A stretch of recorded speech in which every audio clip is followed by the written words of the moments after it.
Hi, I'm Annalise Stratman, and I'm a project manager for the Knowledge Hub at the Center for Research and Education on Violence Against Women and Children at Western University. I want to welcome you and thank you for joining our webinar series that is co-hosted by the Learning Network and the Knowledge Hub. The Learning Network is a knowledge mobilization initiative that bridges the gap between current gender-based violence research, practice-based knowledge, and lived experience, strengthening the capacity of the GBV sector and movement.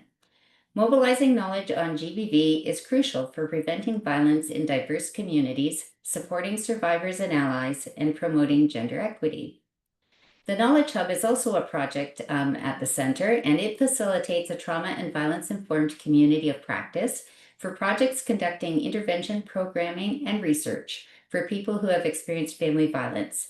And this initiative is funded by the Public Health Agency of Canada. The Knowledge Hub facilitates knowledge mobilization among 4 projects. Thanks. Okay, and I'd like to begin now with a land acknowledgement. I want to acknowledge that our work is located on the traditional lands of the Anishinaabe, the Haudenosaunee, the Lenapehoik, and the Chinungtung nations. These lands are connected with the London Township and Sombra Treaties of 1796 and the Dish with One Spoon Covenant Wampum. Today, this land continues to be home to many Indigenous peoples from across Turtle Island. Today, we're going to learn about the experiences of Indigenous women and girls living in British Columbia who have gone missing or were found murdered along the Highway of Tears. And we're going to hear about the Calls for Justice program, which advocates for the safety of Indigenous women in alignment with the 33 Highway of Tears recommendations and the 231 calls for justice from the National Inquiry into Murdered and Missing Indigenous Women.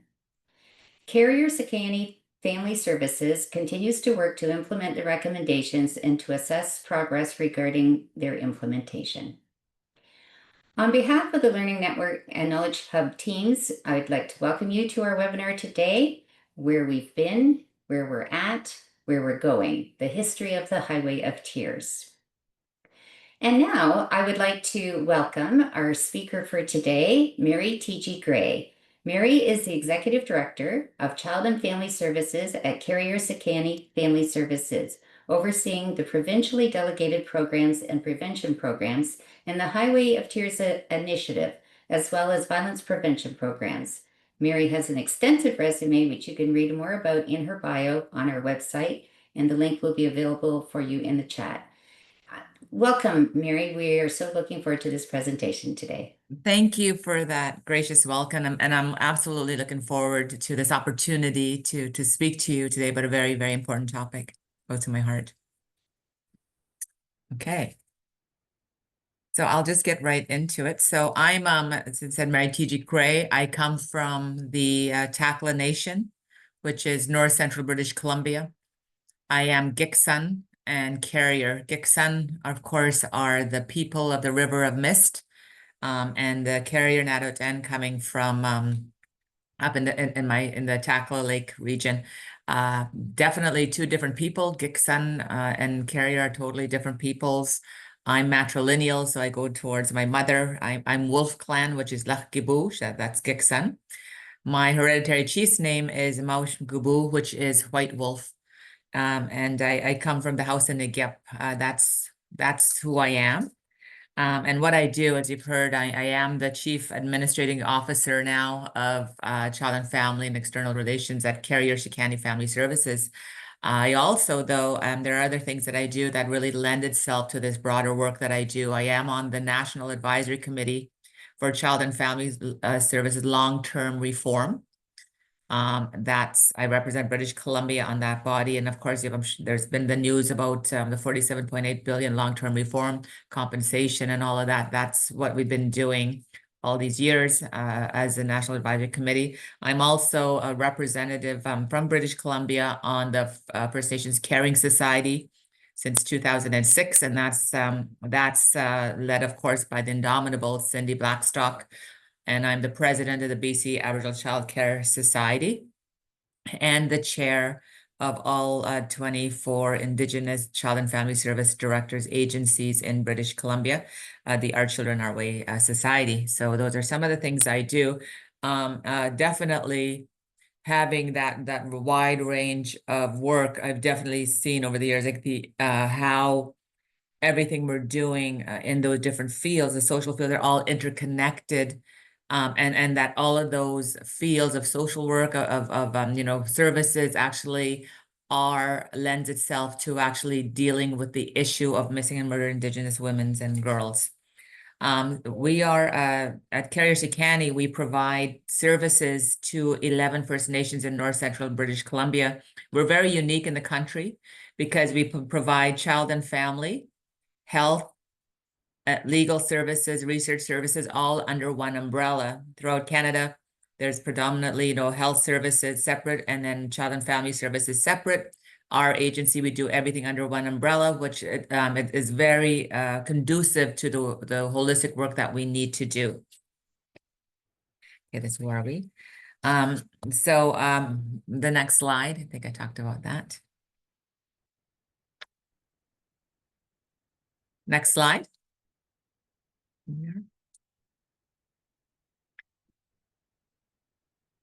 Okay, I'll just speak to the next slide. Yeah, so this is me just again explaining some of the work I've done. I have been a part of the Minister's Advisory Council for Aboriginal Women for a few years until I think I got a bit too big mouth, as I tend to do, and was unceremoniously kicked off the team. The minister, who was Minister Rustad, John Rustad, who didn't really like me, actually asked that I wouldn't sit on the advisory council for women for BC. So yeah, I'm no longer on that. Anyways, the other thing too is I have been a part of years ago as a part of revamping and providing input into the revamping of the status of Women Canada. So that was quite the intense work. So I will just get into the next slide, please. Our work is grounded in the memory of loved ones who have been lost along Highway 16, and we can't forget that. I always think about the quote from Margaret Mead, never believe that a few caring people can change the world, for indeed that's all that ever have. And really, when I do this work and when I speak about this very important matter, it comes from a place of just seeing the injustice. Since growing up in injustice, you grow you grow the discrimination, the racism, but I think it was really prevalent when I lost my my first cousin, Ramona Wilson, and I think that's why I really got into the work more, very, very actively, because Ramona Wilson went missing, back in 1994, and when she went missing, there wasn't a big deal. Like, there really wasn't, it wasn't all over the news. The RCMP wasn't doing a lot, and I remember that when that happened, my auntie, that it is my auntie's daughter, had called my mother, and we all loved Ramona. We were very close to her. She was brilliant. She was smart. She was just sparkly. She had her whole life ahead of her. She was going to go to university. She's graduating. She had everything for her whole life in front of her. And so when she went missing, it was like, it wasn't important, like, as if it didn't matter. And it wasn't until about, I think it was the third or fourth day, that the RCMP finally took it seriously. It didn't matter that we were saying, no, she's not just a runaway. No, she's not just out partying. No, she's not out drugging. No, she didn't run down to the east side. I mean, this was all it was. It was like, okay, well, she was just doing this. And it almost seemed like, just if she was, in fact, living a high risk behavior, that her life didn't matter, as if that should play a role into that. Finally, we did get the RCMP and the city of Smithers and others to start searching and to start taking it seriously. I remember, myself going down on Vancouver East Side, putting up posters, even though we knew she wasn't down there, even though, we did this, we put up posters in Prince George, we did all of this stuff, even though we knew that she wouldn't have just ran down, she wouldn't have ran away, but if somebody had taken her, somebody would have seen her. So we did what we could as a family. It really stayed with me because I just remember the lack of regard given for this beautiful person's life. And so that sort of kept that always keeps me grounded, to never forget that. Ramona remains were found a year later and discarded under a tree by the airport in Smithers. And it is my Auntie Matilda Wilson and Brenda Wilson that has really been with me and with us, advocating for change, making sure that her memory was never forgotten. And I think I look to Matilda Wilson, my auntie, and she says all the time, I say, Auntie, she does speaking engagement. She volunteers her time. She's had a memorial walk ever since 1995 when for 30 years when we found Ramona's remains. The walk has gotten bigger. And I asked her one time, it was really sad, it was a really hard day for me, I remember, because a lot of people could tell me their stories about their lost loved ones. And Auntie was very strong. And I said, Auntie, how can you do this like all the time? You do this walk every year, you're doing the work every year. And she said simply, I said, how you're so strong. And she simply said, I want to make sure that the hurt that I feel never ever happens to another mother. And I'm strong enough to do that. So that's the work that we do, is of course grounded in the ones that we've lost. So I'll give you the Highway of Tears, some of the history of the Highway of Tears. So next slide. So the Highway of Tears, since it's probably around since 1969, there have been women and girls that have gone missing. In fact, sometimes when we talk to people, it has been earlier, a lot earlier, where it is quite common, where people say, oh no, she just never came home. We definitely found that when we started doing this work more proactively. The way that we ended up, starting the work and getting support for the work was a young girl that had gone missing, and this sort of started the Highway of Tears. There's a stretch of highway between Prince George and you go all the way to Prince Rupert, and that's a 724-kilometer stretch of highway. There are trucks back and forth. We used to have a Greyhound back and forth. It's a transportation thoroughway in the north, as most northern places throughout the rest of the country.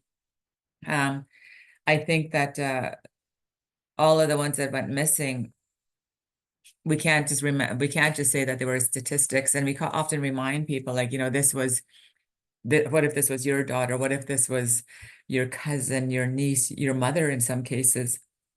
And so I think when we started looking at the numbers and seeing the prevalence of it, when we started doing the research, I've always have to remind people, especially like, in when we're trying to get action, to say this is not just a statistic, and we're not going to just measure how well we're doing by the statistics. Like it's only 2 girls that went missing.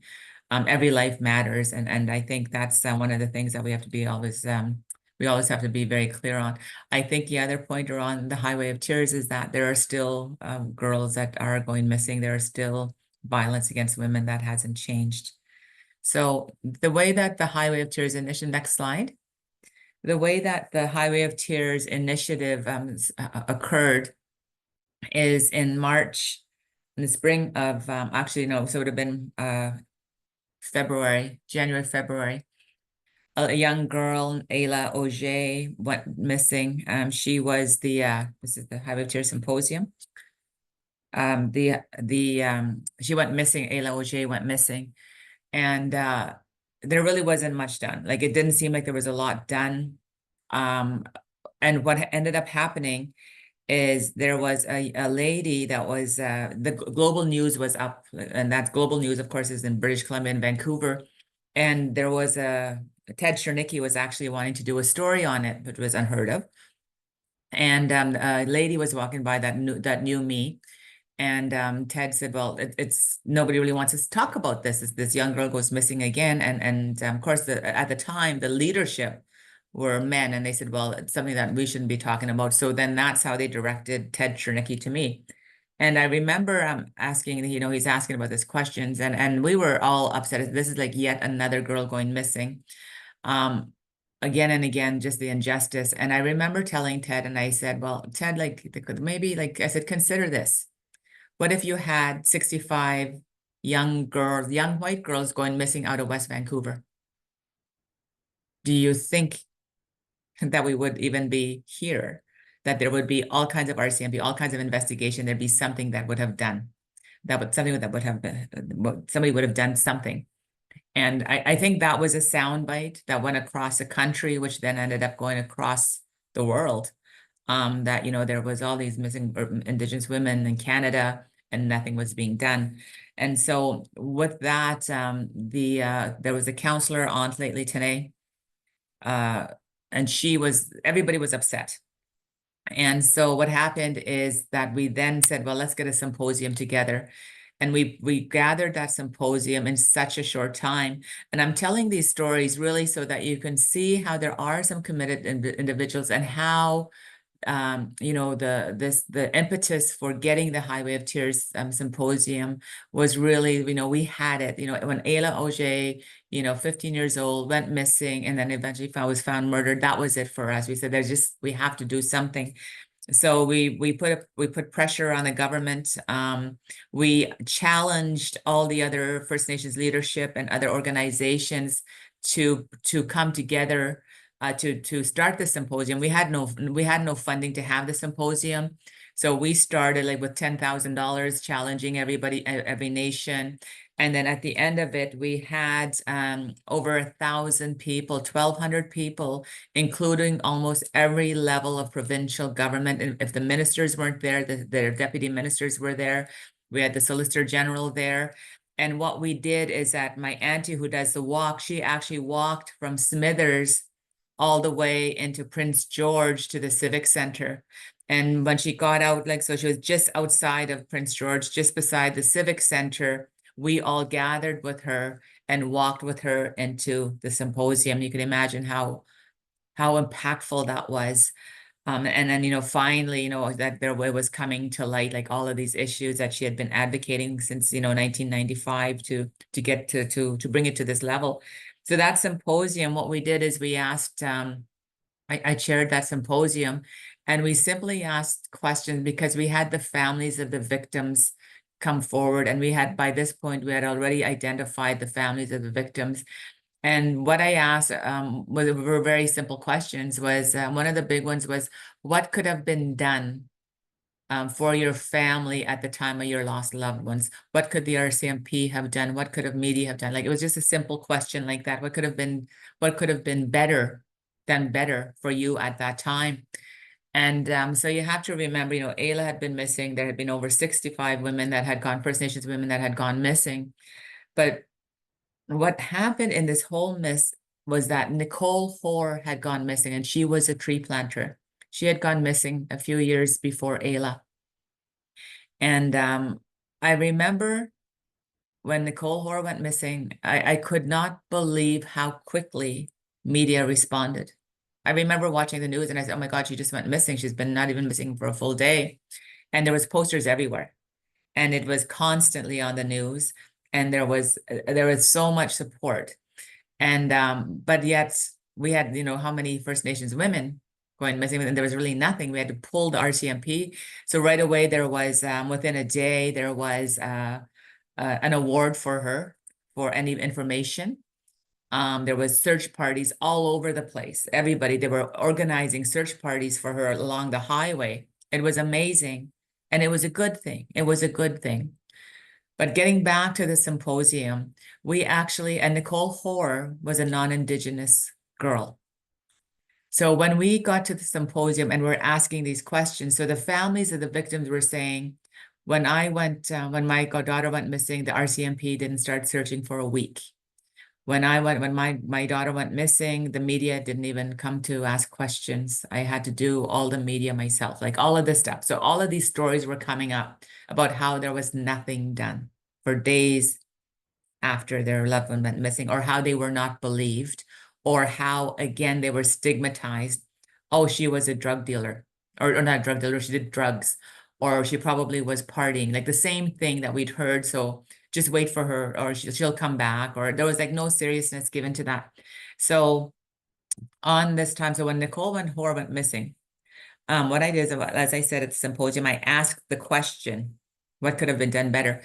And what was the most impactful, I'll tell you this, is Jack Hoare, who's become a close friend of mine and close friend of ours. Jack went up there and he said, when Nicole went missing, he said, within hours, I had victim support at my house. I had the RCMP at my house. Within another few hours, I had the lead investigators. Within another few hours, we had searchers, dog teams searching the area. We had, we had all the kinds of media within the day. By the next day, we had helicopters. And, on the second day, we had a financial reward. Everything was done quickly. And he said, and that's abhorrent. Jack Hoare said that was abhorrent. He said, I'm listening to the stories, and he says, the only reason that everybody moved so fast is because she was a white girl. And he said, and that the way that my daughter was treated, that's how all First Nations girls should have been treated. And so Jack became a very strong advocate for us, and he's still he's done a lot of work with us, and he's provided a lot of advice. And I think that was really the Highway of Tears 16, the Highway of Tears Symposium, bringing everything to light. At the same time, with the Highway 16, those recommendations came from, we asked stakeholders. So we had every level of service there. We had frontline workers, community members. We had, the Solicitor General's office, which was very important, the RCMP, everybody coming together. And so we categorized the recommendations. There's 33 recommendations into victim prevention, emergency planning and team readiness, victim family counseling and support, community development and support strategies. What we also did at the time is really started getting lobbying across the country, not just in British Columbia. I went to the National Aboriginal Women Summit, the NAS, spoke in Ottawa, did media across the world because of the severity of everything, and because it seemed like nothing was getting done. We also then, at the same time, when this was all going on, there was a wonderful director, a young man, Matt Smiley, who had decided to make a film on the Highway of Tears. The film of the Highway of Tears came about because Matt's sister, he's from LA, Matt's from Los Angeles. His sister lives in Prince George. And he came up camping, and then he started hearing the stories from the tree planters because of course, Nicole Hoare, everything that was happening. So Matt came back up and decided that he was going to do this film. So then he worked with Nathan Fillion, Carly Pope, a few other producers, and then got a hold of my brother, who was the tribal council, and got a hold of me. And so I was executive producer on the film. But the story of the Highway of Tears, Matt is, of course, he's not Indigenous, but it was really important, again, that he saw the story, not from the way that we saw it, but he saw the story in a way that the world needed to know. And so the Highway of Tears documentary was released at TIFF that year, and we won. We then released it across the world and then across the country. And we actually lobbied so that the members of parliament had to see it. So we showed it in British Columbia, in the legislature, and then also within the federal government, like all the MPs and also in the province, the MLAs had to watch the Highway of Tears documentary. So I think that was really impactful. So that was sort of happening. At the same time, when this was going on, we were lobbying for Canada to allow the UN Special Rapporteur to come into Canada, to look at the plight of First Nations women, to look at the horrible numbers. And of course, through the Harper government, they weren't allowing them in. The special rapporteur at the time was Dr. James Anaya, and I know Dr. James Anaya from other work that I've done when it came to land claims and treaty negotiations, whatnot. And so I was able to reach out to James, and I said, James, like, what is the best way that we can get you here? Like, what is the pressure that we can put on? And so he was really good. Like, he was very good in providing some guidance to say how we did this work. And so finally, the special rapporteur, after 3 years of lobbying, came into Canada. That's not to say that we didn't have other entities. Amnesty International came into Canada. They came up to Northern BC. The Human Rights Watch, they did a research report as well. And so we were really getting that momentum to get the messaging out. And so one of the things that we actually did at the same time is that we did a change.org online. And we had requested that there would be a national an inquest into missing murdered women. And we actually, the first few days, we got over 70,000 signatures. And of those signatures, Justin Trudeau signed on, Margaret Atwood signed on, Elizabeth May, Thomas Mulcair. So these real key political figures signed on to the change.org to have a national inquiry into missing murdered women.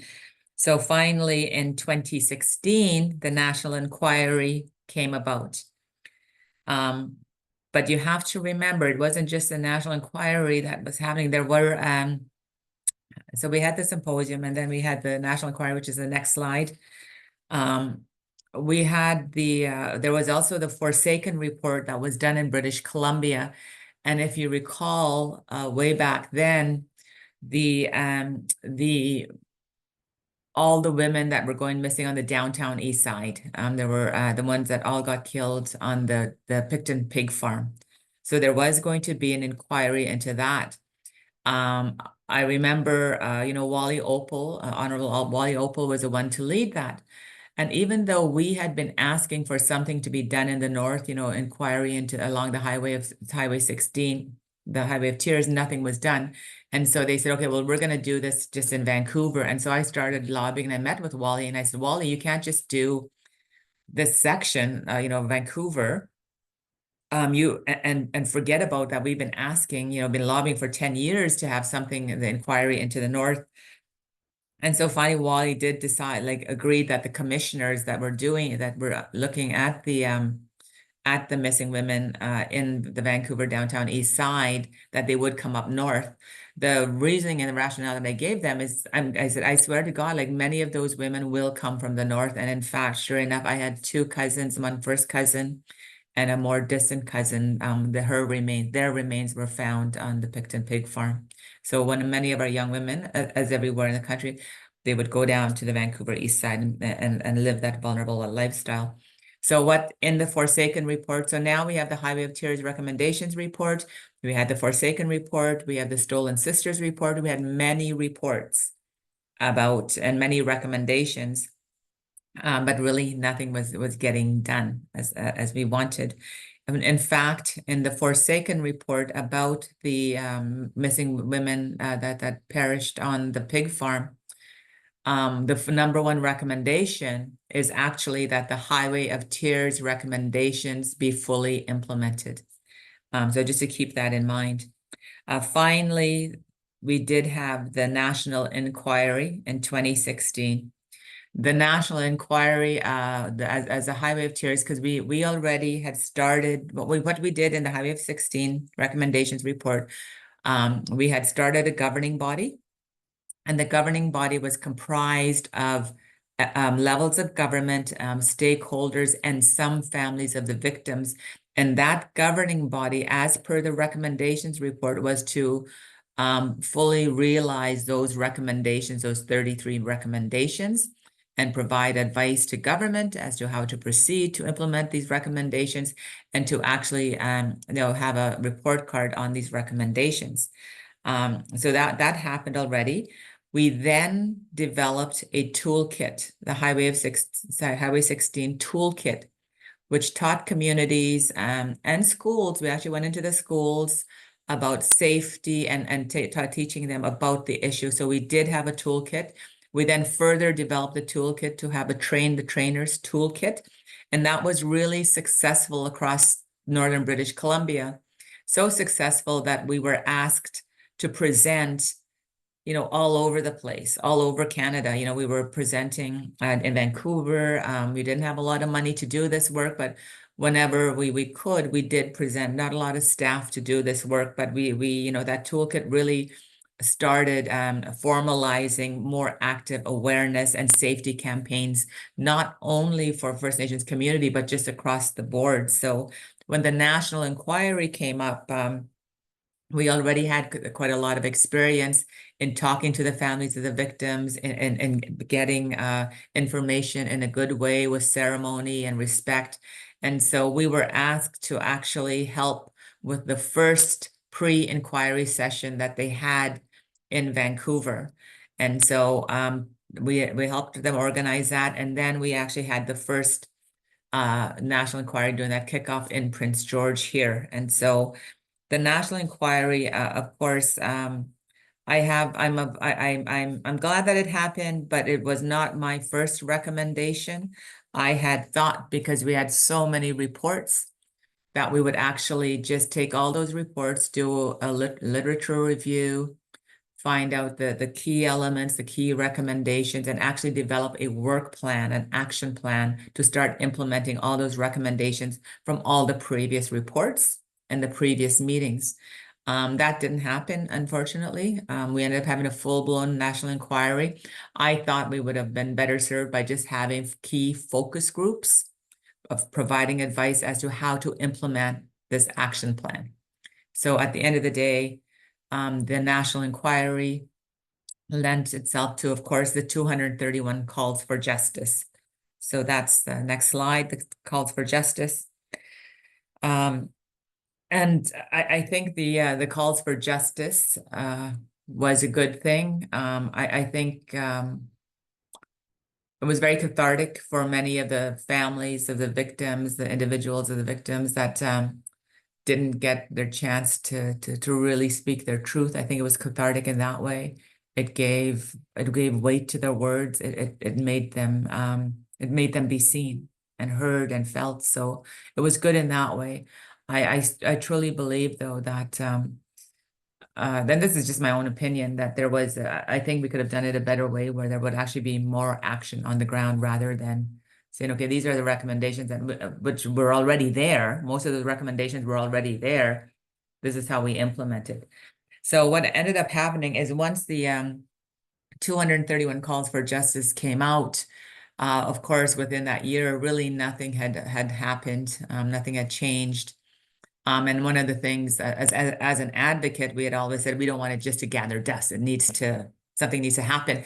And so the minister at the time, Minister Bennett, had called me over. I flew into Ottawa and gave them recommendations as to how they could implement this. And I said, why don't you look at what we did in Northern British Columbia, and you start implementing the calls for justice in the same way throughout the rest of the country, which made sense to them. So we ended up, I worked with them, and they developed a secretariat. And then as all good government does, then we don't know what happened. And then there's like no accountability. They sort of just went off on their own. They took some of the recommendations as how to do the work. But one good thing they did do is that we received some funding from them to start the 231 calls to implement that here in British Columbia. And so we received some funding, and what we're doing is that we are, re-engaging with the Highway of Tears, along the Highway of Tears, but we're also looking at how do we implement those 231 calls for justice. If you recall earlier, I said I am the chair of the Indigenous Child and Family Services Directors Forum. Now, in the 231 calls for justice, there is a section on child welfare. And that was something to me that was really important, that we had to look at that, because certainly when we were doing the early work and knowing families of the victims, what I saw anecdotally, was that there was always a link to child and family, whether or not the young person that went missing was in care herself, or the parents or their parents were in care. There was some link to that. And so I was really pleased when they really took that concentration on child welfare. So after the 231 calls came about in child welfare, what I was able to do as chair is to actually establish a working group from all of the agencies and working with the Ministry of Children and Families to say, there's these calls to action or calls to justice. What are we doing now, and what do we need to do to implement these calls to justice? And so that work we undertook with many consultation. We do have that report on our Children Our Way site, so it is there, but it doesn't mean that work isn't done. We're still doing that work to ensure those recommendations. So I think that was a good exemplar of how we are still on a provincial level, more in the child and family, how we are implementing those recommendations. We're also, I think what's important, we also started working on a national scope, so giving some recommendations as to how you could implement the Highway of Tears initiative across the country. And definitely, I do believe that's what we need to do to ensure that that we get to where we're at. The next slide, please. So some of the partnerships, I think, when we had the calls for justice, one of the things that's really important, and I can't stress this enough, is the importance of relationships. The relationships and the partnerships are integral to moving this work forward, or any work that needs to happen to change the world. You need to have those partnerships. It's funny because I was thinking about it this morning, and I thought about all the things that all the fights I've had, and I'm kind of vocal and kind of mouthy in some cases, but I realized that later I was like young and feisty, but later in life I started, okay, well, it's important for relationships, because if you think about it from a personal level, if you like somebody, if you're getting along with somebody, you're gonna be more keen to wanting to help them. That's just basic human nature. And so we started developing these good relationships with RCMP, good relationships with government, and really started identifying and being key as to what a good, effective partnership looks like. And so what we did is we had, as I said, the Highway of Tears governing body that included those key government officials and RCMP, and broader now the calls for justice. We do have an advisory council within our agency, and that's comprised of all the First Nations women's leadership, some of the staff that come together so that we are building the internal capacity to fully implement the 231 calls for justice. That doesn't mean that we have forgotten about sort of the national still that move to the national, assisting the national rollout of those recommendations. Some of the provinces have good programs. Some of the provinces have very limited programs. I definitely know that in the northern parts of Canada, there's very, very few programs. Having traveled across the country the last few years, I've definitely seen that. So I think developing a national toolkit is what we're working on, developing a national toolkit, updating the toolkit for those safety awareness, and hopefully that'll be rolled out in the next couple of years. Some of the next slide, we talked about partnerships. The next slide, please.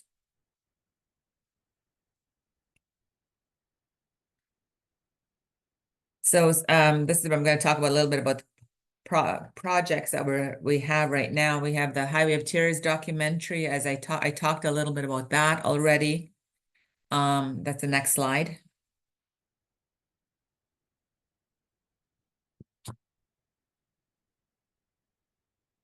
Next slide. Okay, so I talked about that, and so that this actually, you can find this now. We do have it in the last I think the last 6 months. We've now it's on YouTube, so you could watch that.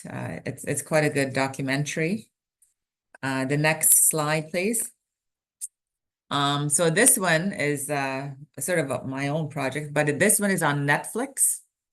And again, it's Matt Smiley directing this film For Love. It came out a couple of years ago, and it tells the story of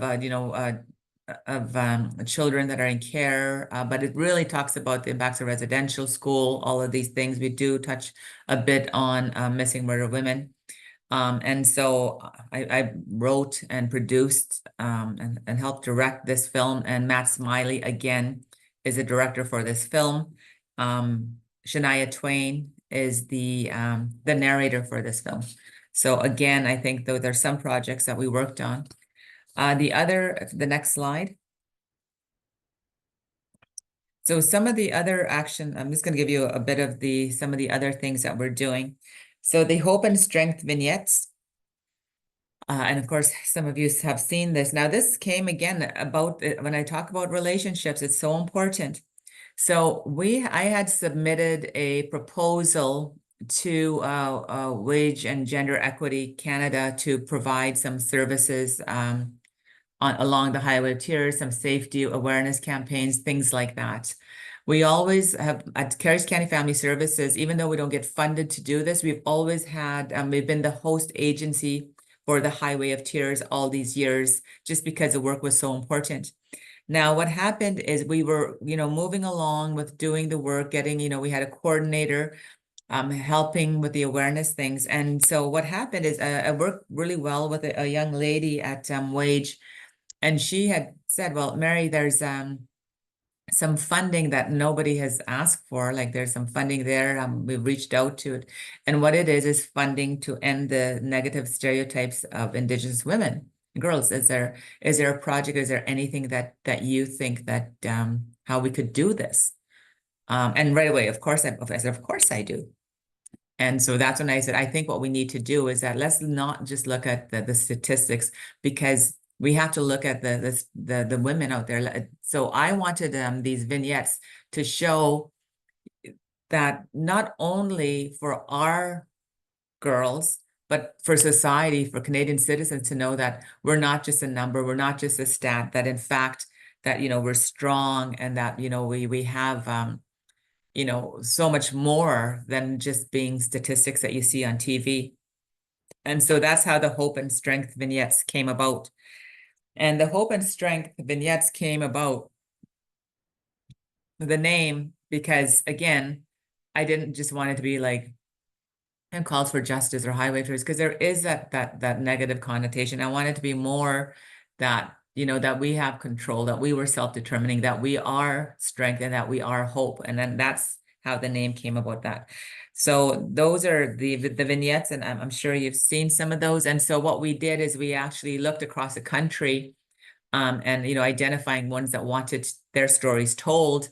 And then we asked across the country for Indigenous filmmakers to actually do the little vignettes, and then we brought them together. And again, of course, I had to work with Matt Smiley and Cassidy Chuvera, who was amazing at getting everything together.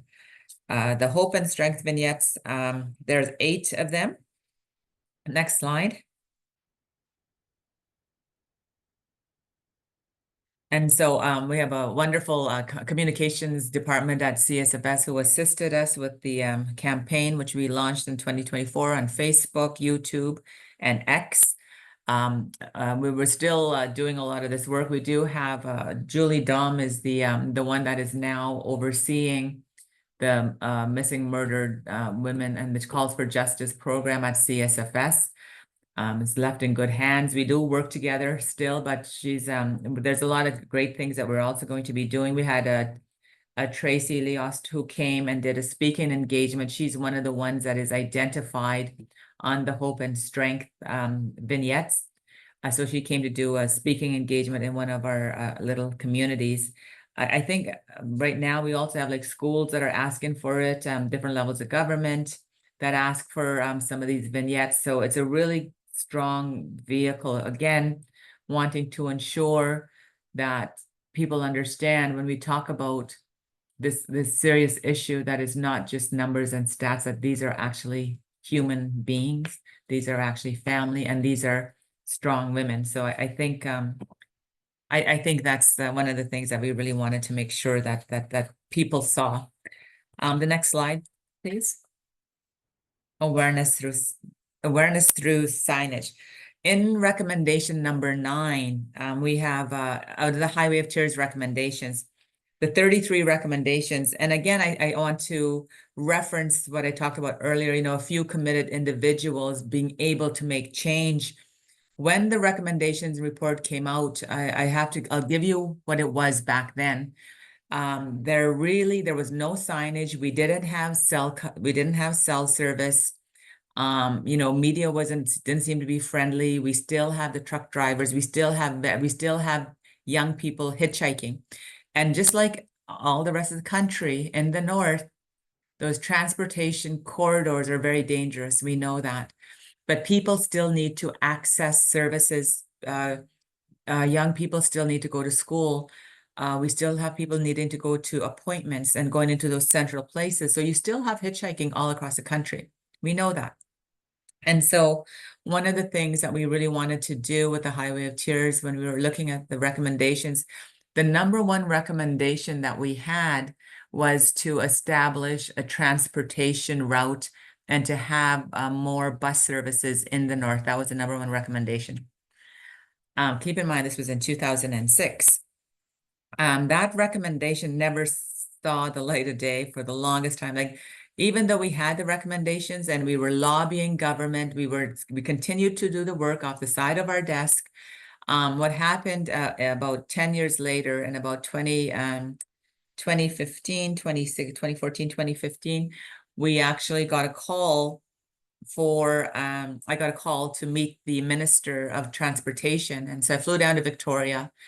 And they said, hey, listen, because we had tried working with them years before that, and they're like, oh, this is a good idea. We'll give you some signs, or like just little tiny bulletins, or we'll give you some space on here, but they never had anything concrete. And so I met with them. I already had another meeting in Victoria. And I remember sitting there, and the deputy minister was there and said, oh, Mary, we want to work together. To the Highway of Tears, because there was some more missing girls at the time. And I said, okay, so what do you have planned? And he said, well, we think if we have an action plan or a blah, blah, blah. And I said, well, how much money is on the table? Well, we think we could do this sort of like in kind and whatever. So I just said, I'm done. So I started getting my stuff together, my briefcase, got everything together, and I was almost out the door. And they said, oh no, I said, I'm not wasting any more time. There's nothing here. You're not saying anything new. You want us to partner with you so you could look good, but you have nothing to give. And so at the end of the day, they said, well, we do have some money. And I said, well, how much? And they said 5 million or something. I think it was 5 million. And I said, well, what's that going to do? It's going to do nothing in the north. And so finally they said, actually, we do have access to some more money. And so it was about 10 million or something that they had said. And I said, well, that'll be worth my time. So I sat down. And from there, we worked to say, okay, let's consult in the north. How do we do this? So we actually consulted, and we worked with the Ministry of Transportation and consulted the municipalities and First Nations communities along the Highway 16 for their transportation needs. From that, the Highway 16 transportation action plan was born. And out of that, there came more and more money. And we actually got the federal government to contribute, which was unheard of. And so that plan, which is still is still used today. There was a BC Transit expansion. Remember when I said back in the day, there was no transportation. So there's $5 buses through the BC Transit. And I say this because the rest of the country, the rest of the country could easily implement this. It's an exemplar for the rest of the country. So we have $5 buses. We have a community transportation grant program. And so what we found is that in some communities, not just First Nations communities, smaller little communities, that they did not necessarily have their own little bus. So, for example, I'll use example Fort St. James. They applied for a community grant, and they have a bus that takes elders from Fort St. James into Vanderhoof, which is a little bit bigger of a town, for their appointments, for their shopping sometimes. They do that like twice a week. And then they also take that bus also goes to Prince George for the bigger appointments. So we have that. So that community grant transportation program was able to do that for many small municipalities, which is a really good thing because, as you know, Greyhound pulled out of Canada, especially those northern remote communities. Greyhound pulled out. So that was another transportation system that we lost out on. We also have the one of the things that we did, we piloted, Carrier Sekani piloted this First Nations drivers education, because what I found when I was working in my field in social and with the social issues is that we couldn't get enough workers and everything. So I started, why can't we get these workers? Well, a lot of them didn't have their driver's license, lost their driver's license, something happened. So we started the First Nations Drivers Education Program, and that program met them where they were at. So we would come into communities and then we would do the basic, driver's testing, and we would get them prepared. We had people that helped them study for the driver's test. And then the drivers, we actually brought them in the community so that they could do the testing in a safe place where they felt comfortable. And then we had very, very high success rates. So that program was now formalized in Northern British Columbia. And we also now have webcams. We have the bus shelters and pullouts and everything. So when you drive along the Highway 16, you'll see these beautiful bus shelters. There's webcams all along the way. And it's really that, and the fifth thing was the collaboration that we have, First Nations, Ministry of Transportation, and government.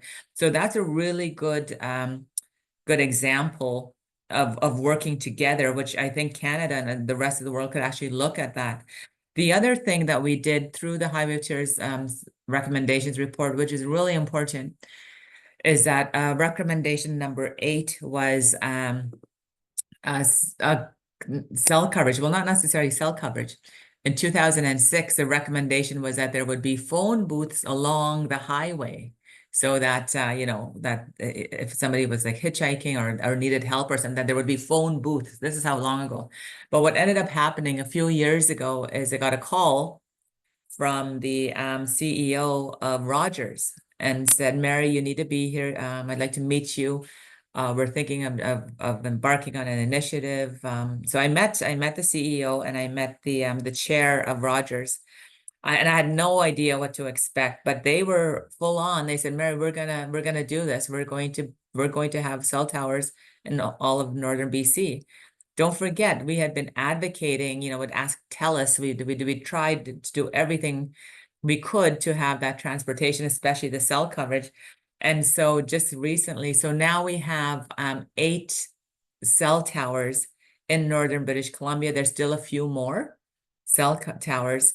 So the whole highway, along the highway into Haida territory, the Haida on the island, they will have cell coverage, which is amazing. And again, that's an exemplar. But what is really cool about this cell project is that where the cell towers go, and it's really rough terrain in some parts of northern British Columbia, the big, beautiful mountains. And so they've actually develop new technology that's never been created before to actually be able to get these cell towers functioning. They also are using, there's like 4 big, what are they? These big helicopter things. There's only about 4 or 5 in Western North America. And so they've actually are able to use these things, and then they put these cell towers, these collapsible cell towers, and then bring them up. It's amazing what they do, but they've created all this technology. And so what ended up happening is their few $1 million project has escalated, like it's crazy. And the rest of the world is actually looking to Rogers for this technology that they're using. Anyways, so that's kind of exciting. So we have that now in northern British Columbia. It's almost completed. The other thing that they did, what Rogers did, and again, I use them for that importance of partnerships, what I talked about earlier. My aunt said, wouldn't it be great if we had a red dress on these towers? And so it sounds easy, like, yeah, well, let's put a red dress up there. But what they have to do, and these red dresses are massive, because what they wanted, Auntie said, is so no matter where you see it from the highway or from wherever you're at, you can see the red dress. So they actually had to do that. And these things are huge and they're heavy. So they had to it added, I know, a lot more cost, but they did that. And so I think looking at Rogers, their partnership is really putting reconciliation into action, which is one of the 231 calls for justice, is that, businesses and entities really lend them their finances and their support to these projects. So that was a really good example. The awareness through signage, recommendation number 9 is that we had more signage along the way. And so I'm really excited about this because we'd worked again with the Ministry of Transportation, and we were trying to change the name because it's a highway of tears. It's quite a negative piece, and the families were saying, well, we don't want just our kids or our loved ones to be seen in that way. We want to give the youth some hope. And so thinking about that, what we said, well, what if we named it the Highway of Hope? And so the Ministry of Transportation agreed to it. And so instead of being called the Yellowhead Highway, which again is very, very negative connotation, we were close to getting them to change the highway to the Highway of Hope. It would have been, I think, the second time in Canada where a highway would have been changed the name. So you have the 401 in Toronto, which is called the Highway of Heroes. We would have called this a Highway of Hope. We're still working on that. I'm hoping to get there eventually. But the signage, again, working with the families of the victims, the Highway of Tears governing body, we came up with the hope and wellness. So the next slide. So, so again, going back to the hope and strength vignettes, we are hope and we are strength. And so Notley, if you look at that, that's the First Nations community. Notley is hope, Notley is strength. Keep Highway 16 safe. And so that's all along the highways. I know throughout the rest of the country, we have been getting requests. And so it was, we're getting funded for some of the signage, not a lot of funding. We've got to still lobby for more funding. But so what we've asked our First Nations communities along the highway is if they could put up signs. So we have Notley is hope, Notley is strength, and that's of course a First Nations community. And then if you look at this, there's a Carrier Sekani Family Services. But if you look at the logo, the Highway of Tears logo, with the red, the woman, and it could be a woman or a man with the feathers. That's going to be our national, that's our national initiative. And that national initiative is called Our Spirit. And so we're still working on getting that across the country. Next slide. So this is our Spirit website and toolkit. We're still working on that. We do have, I think, almost the toolkit has to be translated into French.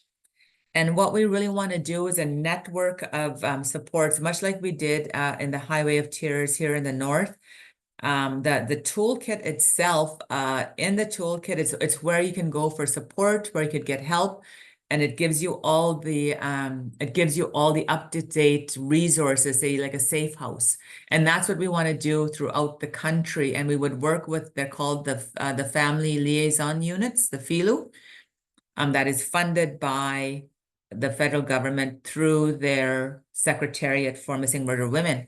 So the FILU are in each province. And so my thought was that we would have them work with us to update those national awareness toolkits, safety toolkits across the country. And that's sort of why we called the whole initiative Our Spirit, because no matter where you're at in the country as Indigenous people, the spirit, like that's where it's strong. You keep that strong and you keep it protected. And so the logo, you'll see where it's got the hair and the feathers.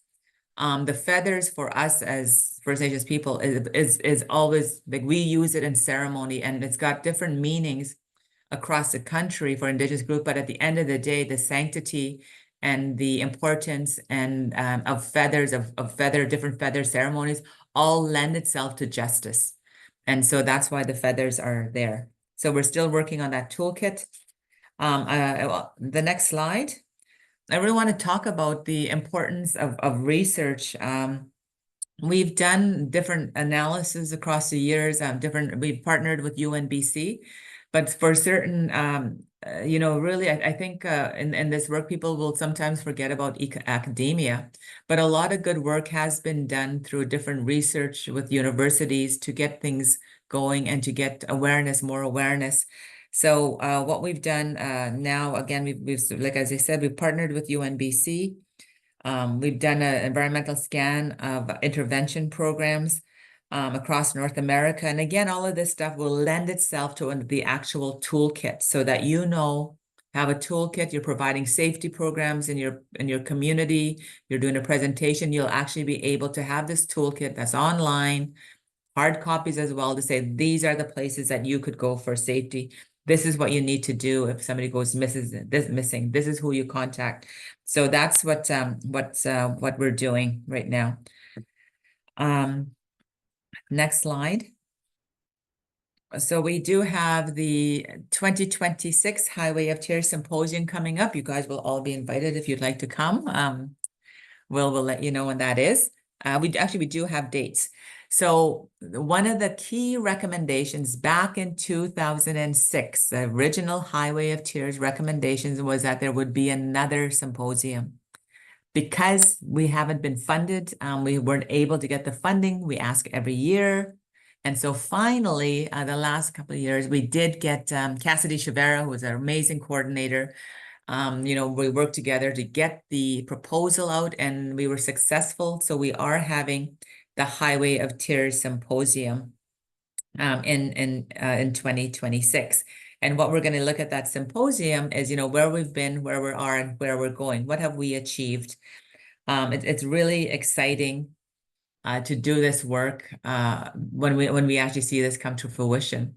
One of the things that I also should share with you, which is exciting, is that we actually we also have embarked on the Pillar Project. We're calling it the Pillar Project. One of the things that I know as First Nations people, like for me, my people, whenever someone dies, we have a lot of ceremony, and then we have a big feast a year after our loved one dies. So for me and my clan, I'm Wolf Clan. If somebody dies in my family or from the clan, all the rest of the 3 other clans help us at our time of grief.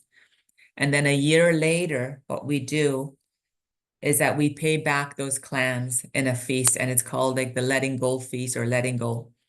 But it's a beautiful ceremony because it also allows the loved ones time to grieve. So you go through the first seasons without them, the first Christmas without your loved one, the first spring. You go through all of that in that year. And then that year of letting go, you have the big feast and you're able to dance and you do it in a good way. You pay everybody back and you do it in a good way. And it's really celebrating their life. But imagine if you've never found your loved one. And it always stayed with me, like how heartbreaking. You've never been able to lay them to rest in a good way. So I started thinking, for us, we have totem poles, we have things, we have our clan symbols and everything. But some of the women that went missing along the highway are not necessarily from Northwest Coast clans or tribes. So what we're doing is we're having a pillar that's going to be erected in Prince George at the start of the highway or beginning of the highway or end of the highway from where you're coming, and one in Prince Rupert. One of the pillars is called the Pillar of Hope, and the other pillar is called the Pillar of Strength. And these pillars will show the 4 seasons. They'll be carved with the 4 seasons. We'll have the sand will have a water, the water will be there, but there will also be salmon along the 4 seasons.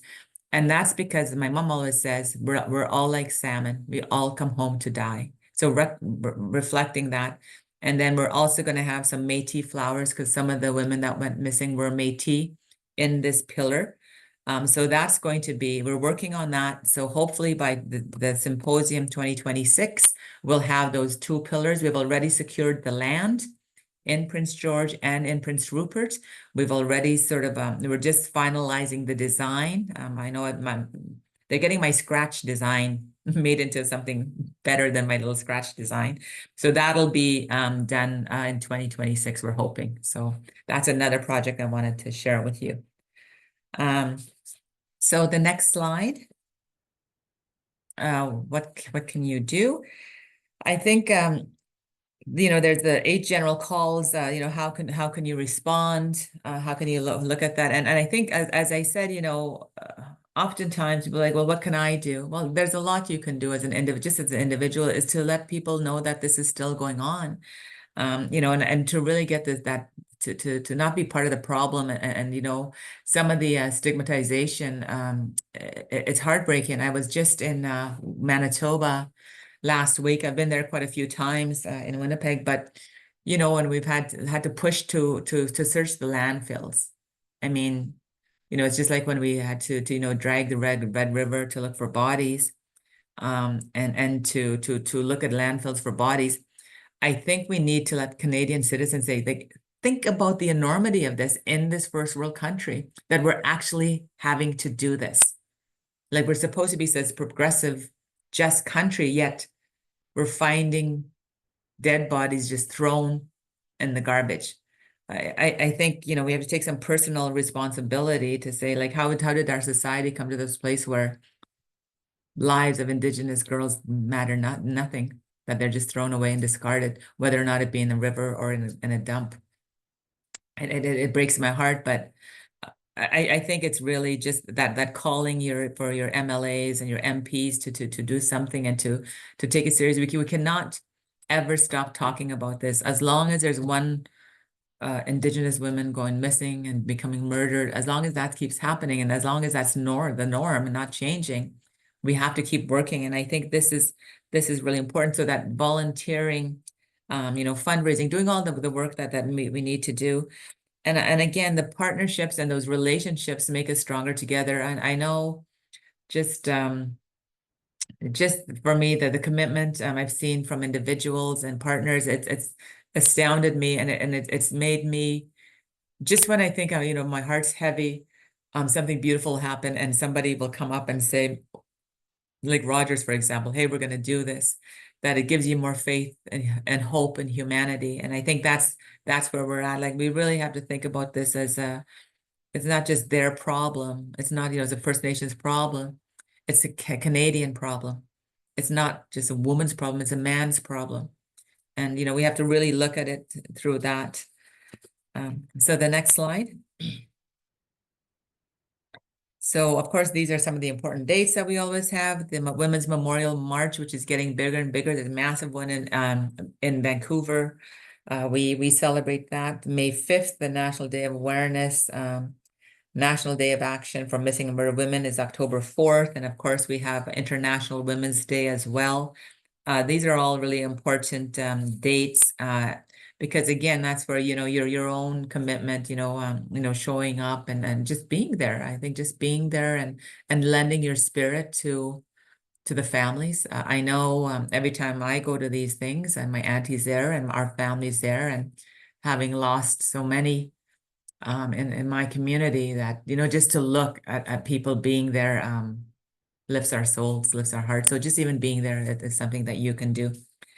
I just really want to thank you for this opportunity. I know I kind of went over time. I'm sorry, but I hope I was able to shed some light. I know I could speak about this forever and to tell you even more of the stuff that we're doing, but we condensed this, and I just really appreciate all of you for taking the time to listen and to learn and to share your heart and your spirit with me.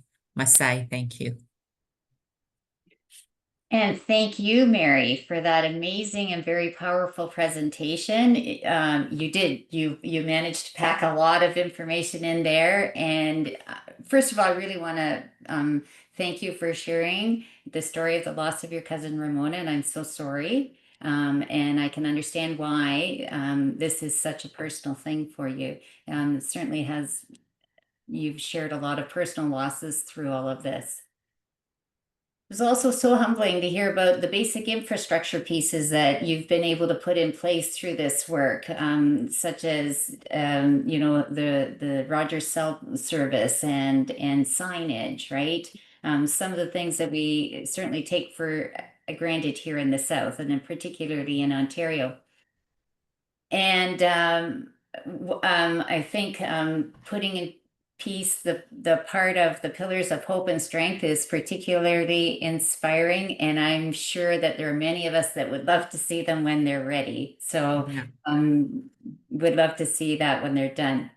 We've had a ton of questions come through as you've been speaking, and so we'll get to as many as we can. But one of them, I'm going to preface before we get to to the question. But recently on the CBC, I heard a story, and it was so interesting to me about a community in northern Saskatchewan who had had the first birth in their community because they finally had midwives that were within the community so that they could have a birth. It was the first time in 50 years. Otherwise, the women were always sent down to the south to have their children. And so, one of the questions that came in through this is that is there any data showing any the increased risk of harm of going missing or being murdered when Indigenous birthers or pregnant people are medically evacuated from their communities to urban centers?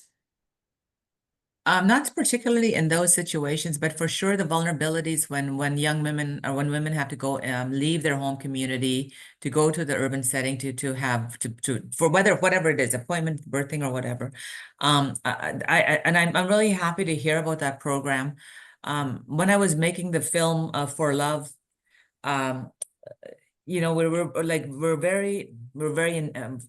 a lot of ingenuity, and I call it Indianuity, because we've always had to look at, do more with less and all this stuff. But this whole concept of birthing, which is, it's funny that I just had a big talk yesterday on this. We're we're building a birthing center here in Prince George, because what happens throughout the rest of the country, Canada, is that women are coming into the urban setting, and they're not necessarily being seen by doctors throughout their pregnancy because of different reasons. But when they come to the community, this urban setting, they're usually staying in a motel or a hotel or a place. But what we're doing is we're building a really beautiful wraparound, safe, comfortable place for them and their families to stay. So speaking about that. We also have the maternal child health program. Now, the way that you link, for me, one of the things that Carrier Sekani, we have a life cycle approach to our services. The premise is that if you have a healthy baby, you have a healthy child, healthy adult, healthy parent. And that's important because when you look at the issue of missing and murdered women and you look at the vulnerabilities, it's that very reason that because of the impacts of residential school, those vulnerabilities. So my mom would say, our role as adults is you need to grow a whole person. My mom's third language is English. She's learned English when she was 11. So she'd say, you have to grow a whole person. That's what you're trying to do. A whole person that could protect themselves, be safe, and all of this stuff. Be a good person, a good whole person. So that when you're thinking about this birthing, when you're having a beautiful birth, you do have that connection to baby. You do. It is keeping you're dealing with the impacts of residential school. You are making yourself, the mother, the baby stronger by just that simple act of that birthing in a safe, comfortable spot.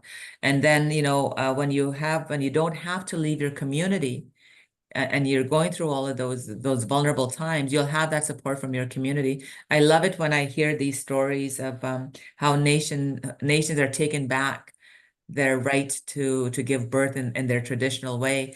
You look at northern Manitoba and Attawapiskat, they have a beautiful midwifery program. We're developing our own midwifery program. We have a doula program. I love that when I hear of these wonderful these new things. I may have to go to northern Saskatchewan and see this. Awesome. So another question that's come in is how can we shine a light on who the perpetrators are? The person is saying, in my experience, many non-Indigenous Canadians think that murdered and missing Indigenous women are taken mostly by Indigenous men, not realizing or wanting to accept that non-Indigenous, no, sorry, that non-Indigenous men are part of the problem. And the reason I take this approach to help understand that murdered and missing Indigenous women is a concern for all Canadians, not just Indigenous people. Do you think shining a light on perpetrators is a useful approach? Absolutely. I think, okay, and let's not let's be very clear. I always say this, in order to come up with good solutions, you have to be very clear about what the problems are. And in this case, there are certain things. Absolutely, there's violence against women perpetuated by First Nations men. And it's usually an intimate partner violence. The way you address that is not the way that we're addressing the missing murdered women. Those are sort of the same, but they're different. Again, be clear about the problem. Why are our women, getting murdered at the hands of Indigenous men? Why is there violence, that intimate partner violence?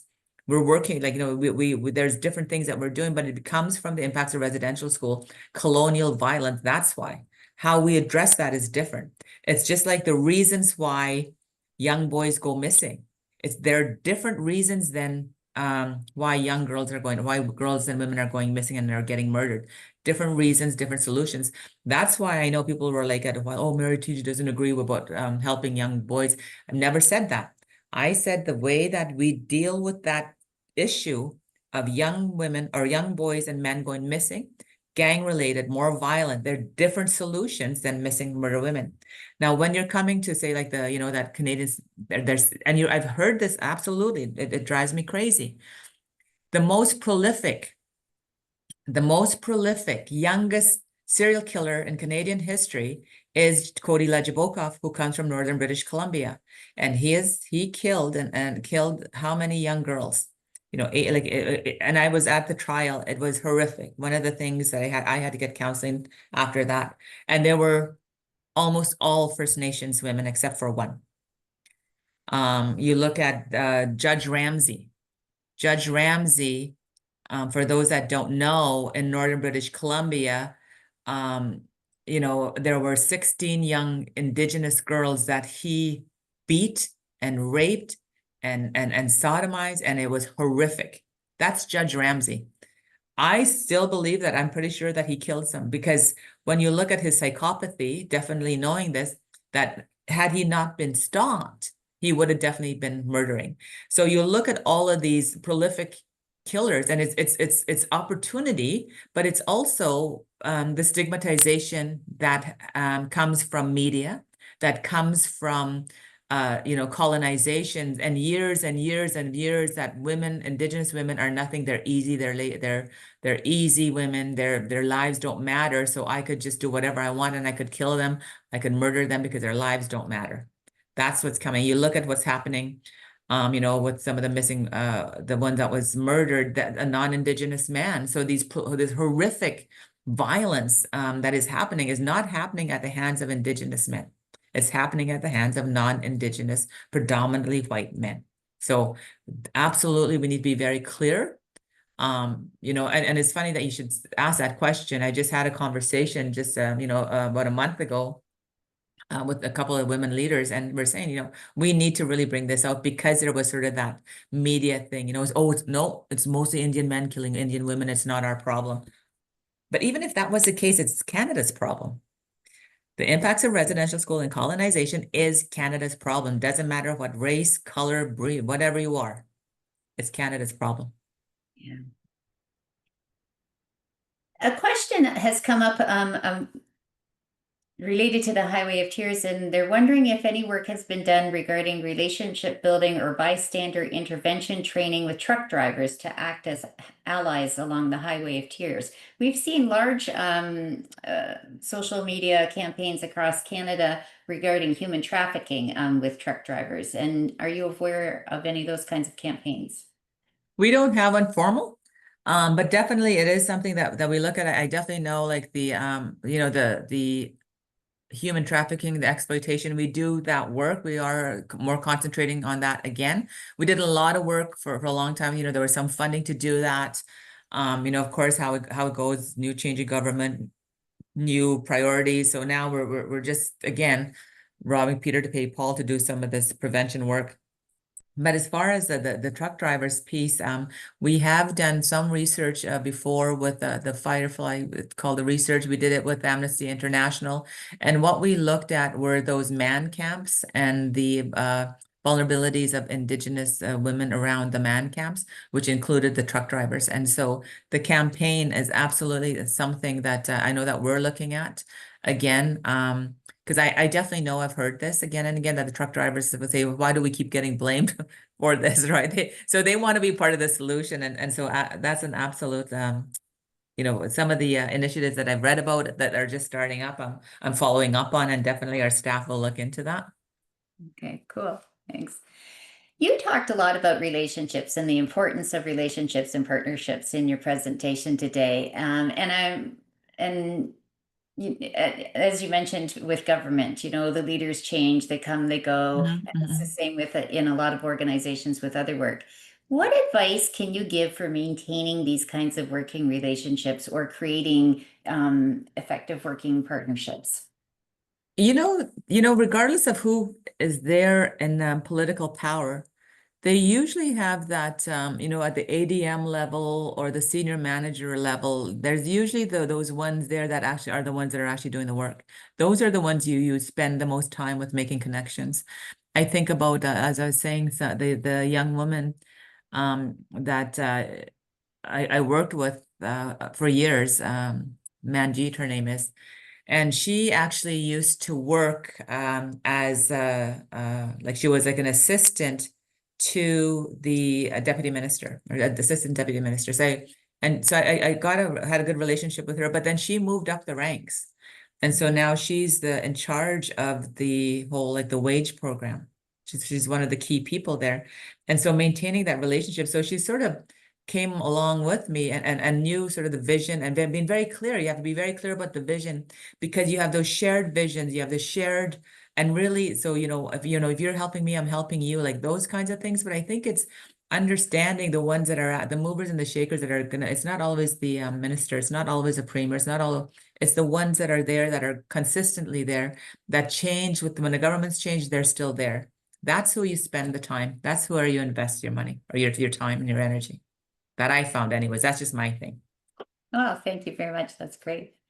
Somebody is curious to know if Carrier Sekani Family Services has formed a sister watch similar to the one in the downtown east side. Are you We familiar? have like we're not necessarily a sister watch. We do have we're starting, we always Julie wants to call it um what does she call it? The hot women or something, the Highway of Tears watch type thing. So we Oh. do have in some communities they've really started up their own. Hmm. And we want that. Like, we want our member nations to start up. Like Notley has got a really good, they've got a really good a system and everything like that. But we do have a formal it's be more formalized. So if a young person goes missing, for example, like we're able to respond very quickly. We have our communications. We're able to provide support to that family. We're able to do that like right away. We also have the ones that we are connected with in Vancouver East Side. So we know who to contact down there if we have somebody going missing. So we do have that network that we've established when somebody goes missing through our toolkits. Okay, cool. Thanks. So you talked about the symposium coming up next year, and there's a lot of interest in it. So people are wondering where, when, and how can they get more information? Yeah, we're just hiring. We've just hired a person to help coordinate it. As you can imagine, there's like the logistics of that in of itself is crazy. Yeah, so I think we've already identified the space. We were gonna have it like on March 6th, to say like 20 years exactly, but I think it's a week later or a few weeks later, and it's gonna be in the spring of 2026, just because the venue. Just again, as you said, as soon as we said that we were doing it, we've already had so much interest that we're gonna probably have to do it at the Civic Center again, which is a huge venue, and because nowhere else will accommodate that many people. But for sure, if you go on our Carrier Sekani Family Services site, there is the calls for justice, Highway of Tears, and all the new information will be there. Okay, great. We'll be sure to share that link in the emails when we send Yeah. out the recording.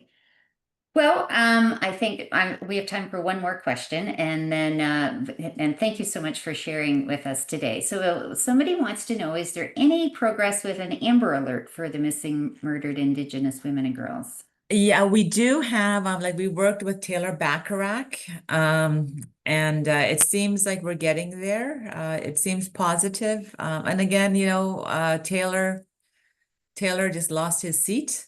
He's been the person out in the Smithers balcony between him and Nathan Cullen.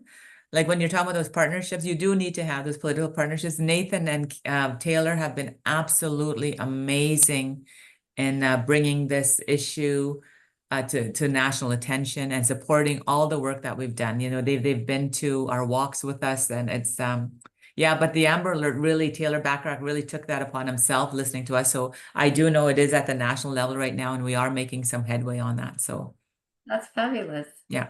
Mhm. Just one more comment here, and I think it was echoed by many, that Mary, you're an amazing change maker and you bring so much value to society. And people are dying to know if you're doing lots of public training or and how they can access you.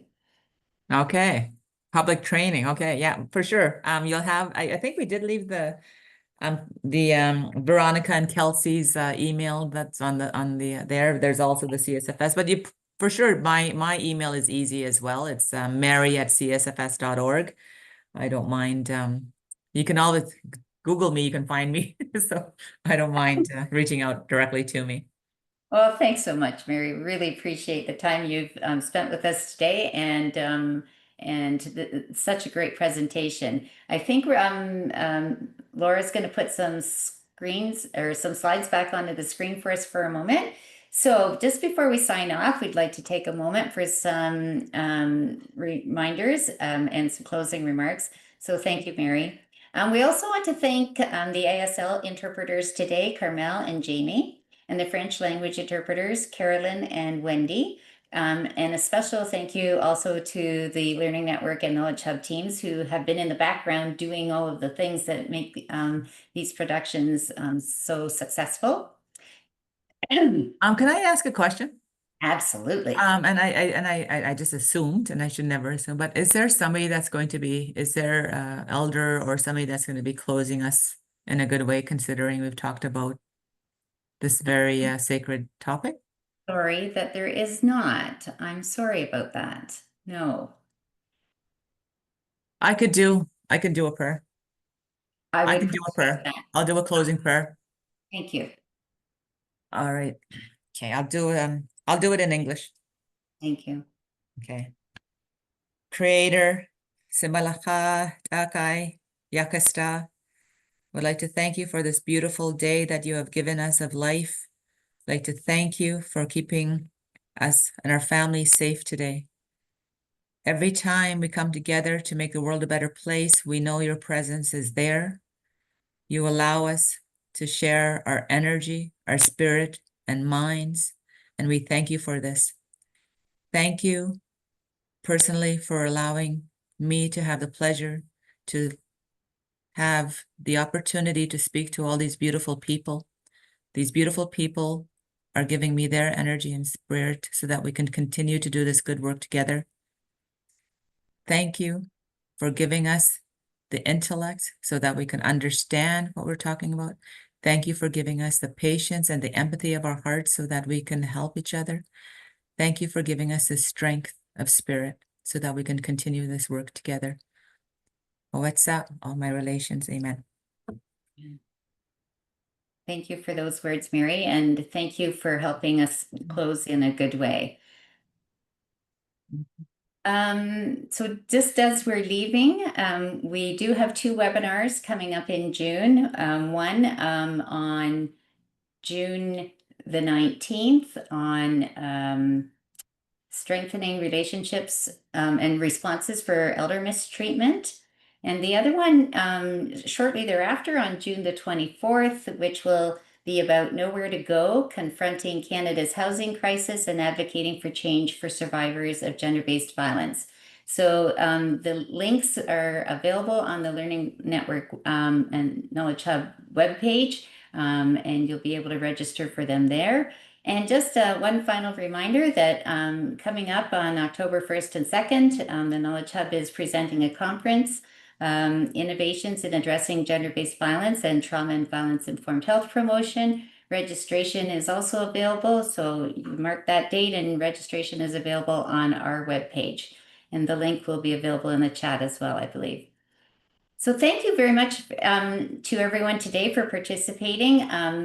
And You'll be able to get a certificate of participation. A link will come up as we close off this webinar. Thank you, everyone.